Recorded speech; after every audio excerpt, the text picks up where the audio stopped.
one also who certainly believes that, and it's, as Mark Levin says in his book, it's not a constitutional convention, it's a convention on amendment. And sometimes it's a mouthful, a convention on amendment. And I know in everything Diane just outlined, you have to think, could it really ever happen? And I'm here to tell you the process has already started. And it was almost surreal to me as a student of history to be in the Indiana State House in July when the Assembly of State Legislators, which a year ago was known as the Mount Vernon Assembly, that had gathered, representatives from the various state legislatures, had gathered to start to talk about this concept.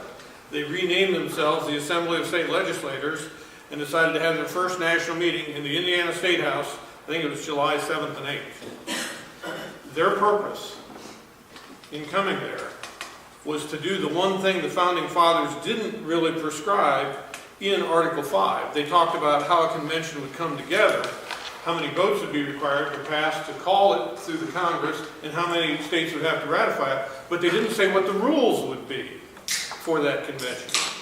So the Assembly of State Legislators, by the way, over 100 delegates representing 33 states, Republicans and Democrats, were there to start to set the rules so that when this convention takes place, and in the building, you can imagine when this happens, it's never happened in the history of our country, it will be very dramatic, there'll be a lot of pressure, there'll be a lot of people running around saying the sky's falling, all kinds of pressure on state legislators to set the rules. They want to set the rules now, in a very quiet, calm way.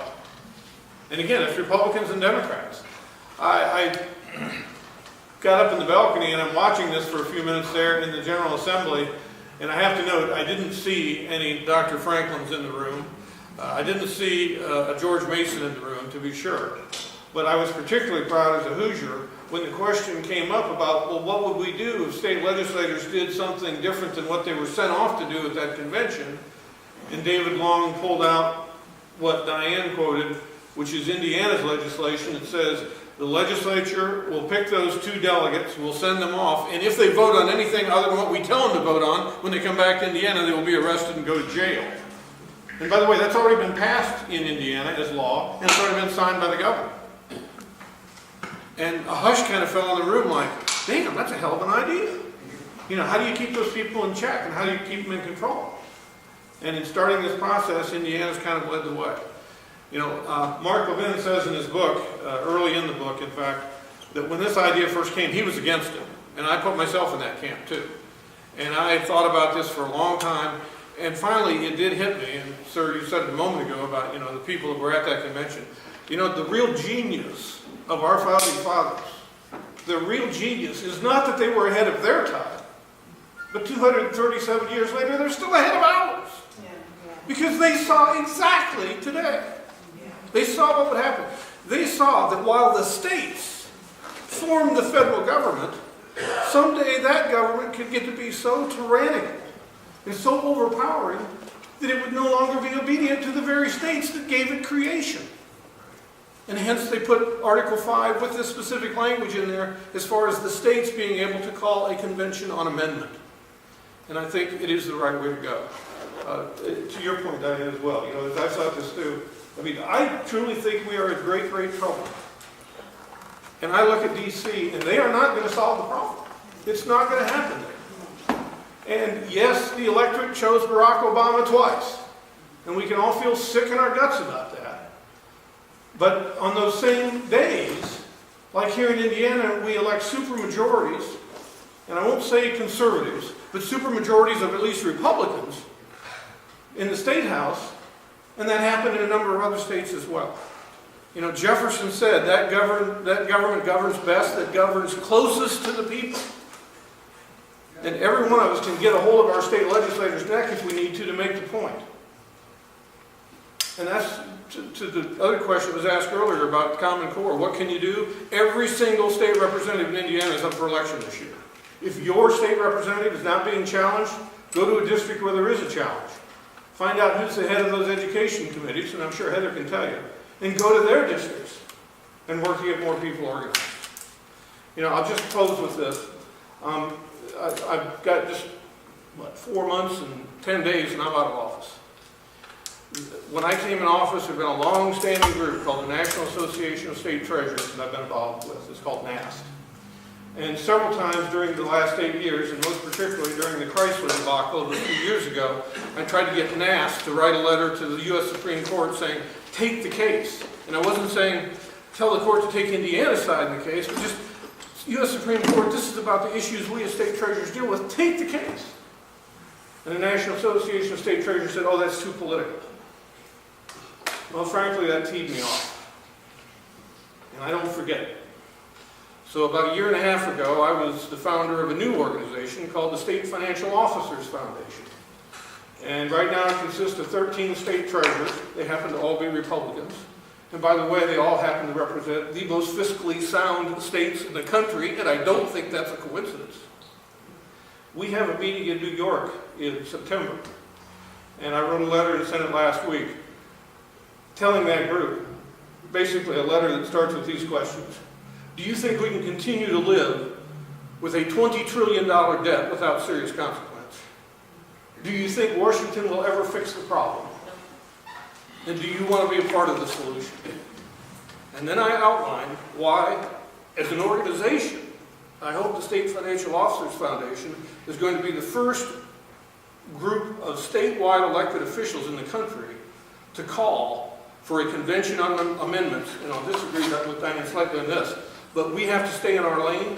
Okay, we're state treasurers, so we're going to call, I hope, for a convention on amendments to have a balanced budget amendment. I mean, this is right in our lane. Who ought to be talking about balanced budgets more than treasurers?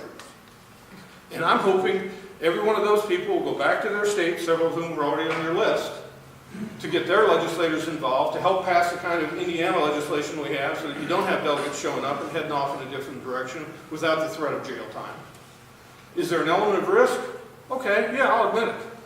But you know what? When we got a nearly $20 trillion debt right now, when we have a president who is so bold that he will say, I will act with or without the Congress, there's a hell of a lot more risk in that situation than there is in following the will of our founding fathers and having one of these conventions on amendments, I believe. Is it a perfect answer? No, because it was created by man and there's nobody perfect. But I do believe that it's the kind of solution that is practical, that I think will happen. I have to say I'm more optimistic in this than I've been about politics a long time, because I gave up on Washington not because of my election, but just because of what I see there. And I think at the state level, we can wrest the power back, which takes me to a quote I have to share with you. This from Mark Levin's book. Wait a minute, it disappeared. The page turned automatically. Here we go. The framers, including George Mason, James Madison, and Alexander Hamilton, were not alone in their support for the state convention process. Former President Dwight Eisenhower, during his commencement address in May 1963 at the Defiance College in Ohio, urged the graduating class to help return the rights lost, quote, to a distant bureaucracy, unquote. Through their state legislatures and without regard to the federal government, the people can demand and participate in constitutional conventions in which they can, through their own action, adopt such amendments as can and will reverse any trends they see as fatal to true representative government. Now, I love that for several reasons. I love the quote, but I'm probably the only person you've ever heard speak who actually graduated from Defiance College 10 years after this. But that answer is there. It is but for us to wrest it away from those statists who would think, and those who would tell us, oh, you can't do that, it's never been done before. I'm sick and tired of that language. It's never been done before. You know, many of us remember that day in 1969. Nobody ever walked on the moon. We saw it happen. Never been done before. I mean, we have a challenge of a generation. And, you know, my own FAQ right now, my most frequently asked question, Richard, what are you going to do after you leave office? Honestly, I don't know. I'm passionate about two things in a business sense. Helping people save money for college, as we've done with the 529 program, and helping set up similar programs so people can save for retirement.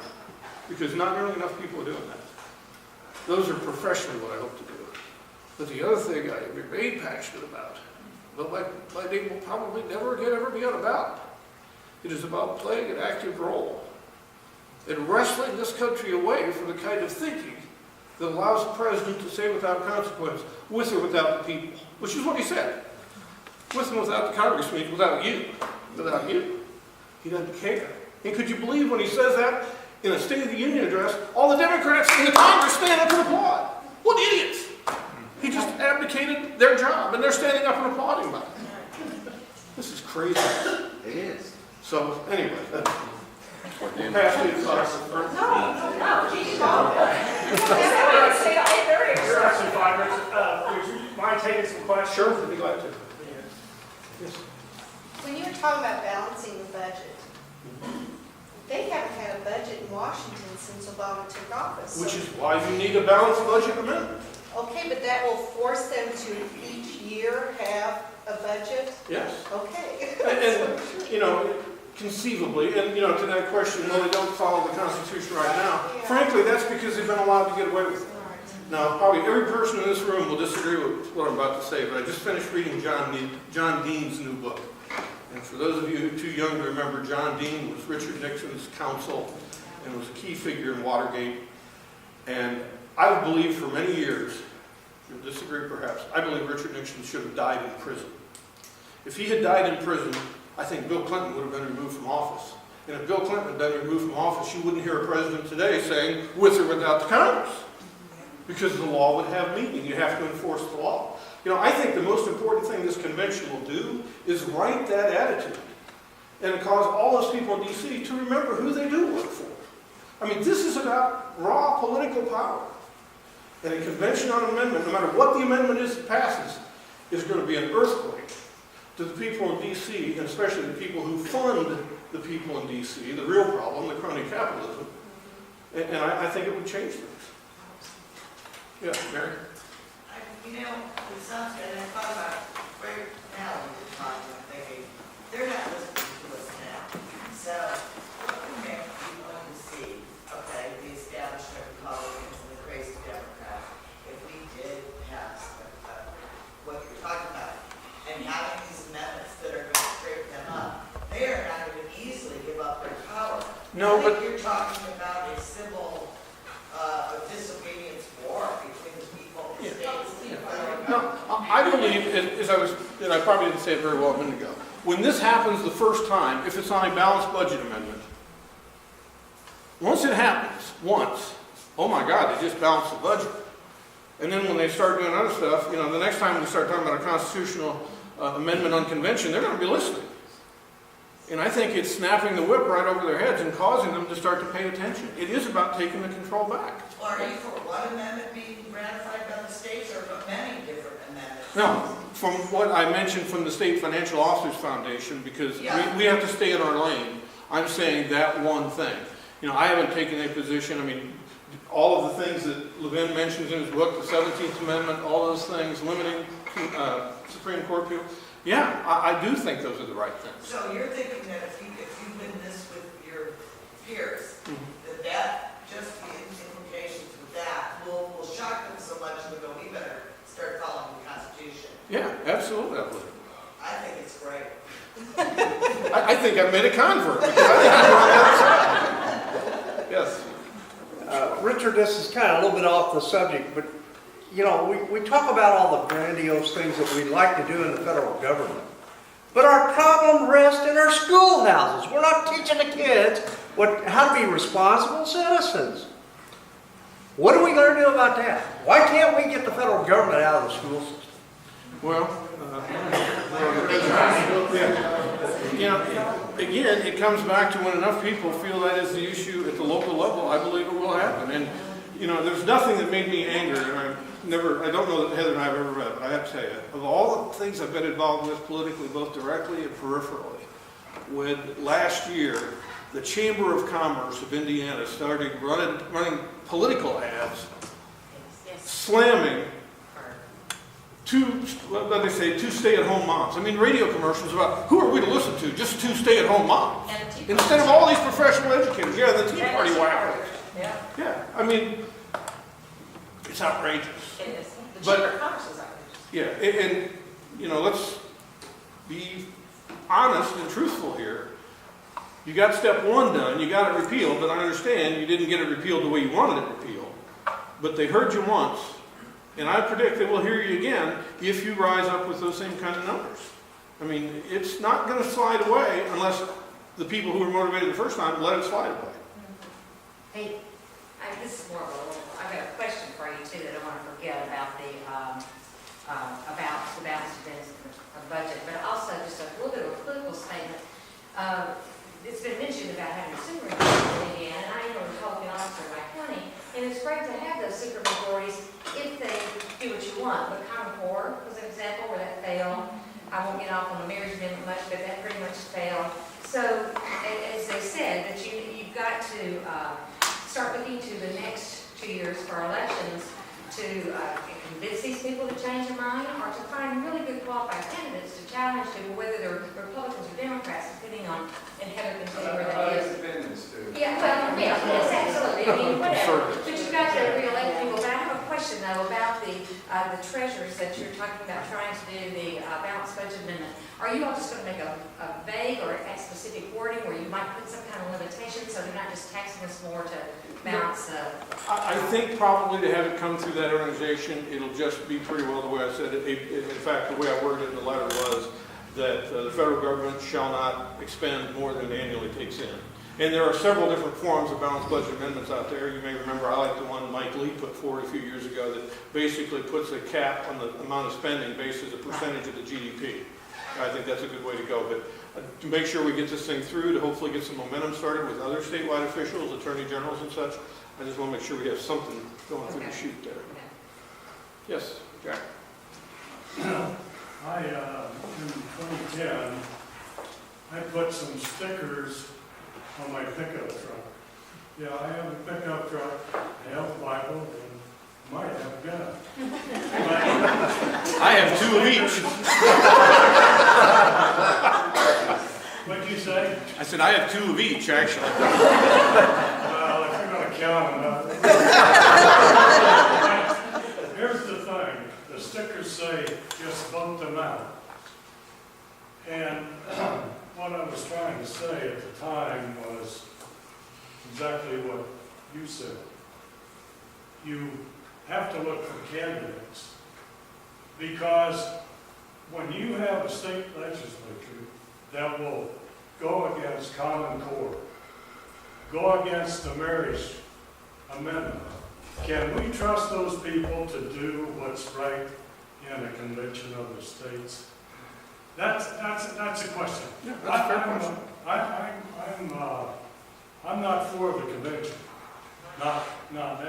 I would say this: if the amendment, the one amendment that would be proposed and passed would be term limits for everybody, the Supreme Court justices, the federal appointed judges. I don't know how you get rid of those people, but you have to get rid of those people. And then right on down the line. And somebody said, I don't know, maybe it was on the show, somebody, that they proposed an 18-year term for United States senators. I said, no, 12 years. They've stolen all they need to steal after 12 years. So you have to think about these kind of things. The candidates, if you don't get the right ones, nothing's going to change. Okay. Yes, in the back there, just a second. Go ahead, Rick, you haven't asked anything else. I'm Rick Bruce from Madison, Indiana. Drove here the furthest tonight. I heard the guy talk, we don't have a Jefferson, we don't have a Washington, but we do have us. We got a Richard Murdock. And I'm reading, I'll get here. I don't need, I'll get there. I'm reading Lynn Cheney's book on James Madison. They didn't regard themselves as anything special. But we do have Richard Murdock. We do have Mike Sodder. We do have Sarah Cleveland. The people that the Fourth Estate like to vilify. Screw them, of course, that came in on. They have mind like us. But I'm sitting there going, you're there. You know what I'm saying? Well, I appreciate the kind words. By the way, I'll share some good news. I don't know how many of you noticed this. The Gannett company owns the Indianapolis Star. I don't know how many of you saw this, but about 2 weeks ago, they split their business. They put all their electronic media in one business and took all their newspapers and put them in another business. That's what you do before you file a bankruptcy. So there is some good news.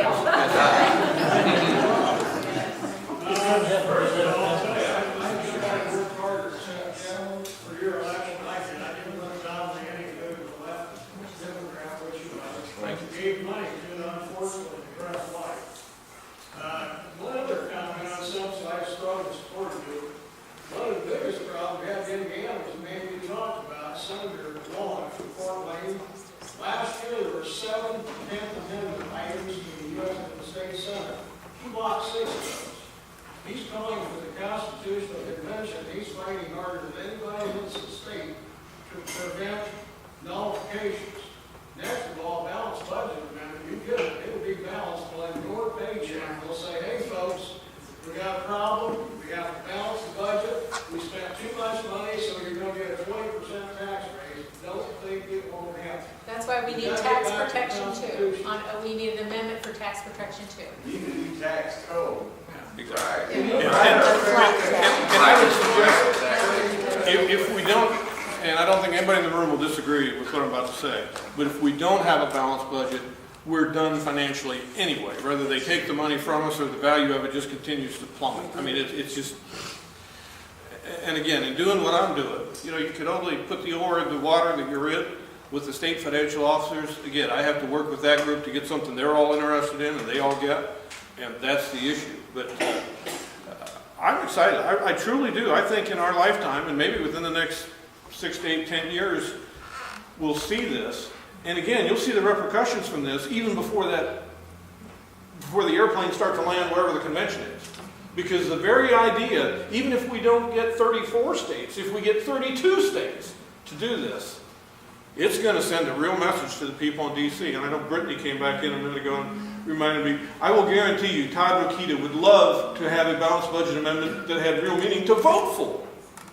But again, it's the statists and the crony capitalists that are going to make sure it doesn't happen. There was nothing more discouraging to me. When I was running for the Senate, there's a building just, what would it be, southeast of the Capitol, right off Capitol Hill, called the Capitol Club. It's kind of the Republican watering hole.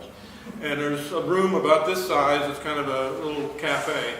And I would go in there at a round table, starting at 8 a.m., and I'd sit there for 10 or 12 hours, and every 15 minutes, 3 other people would be on the other side of that table. And it was all the people from all the businesses and all the PACs coming in wanting to know who you are and can they support you and all this. And I mean, I get the game. I understand how it works and you got to raise money. But it was always, you know, we need this for our business and, well, it may be bad for my competitor, but what the hell? You know, and it's everywhere. It's every day. Right now, those meetings were taking place in the Capitol Hill Club today. And we've got to break that hold somehow. That's the thing that I don't know that our founding fathers ever envisioned. You know, we can all complain justifiably about the judiciary.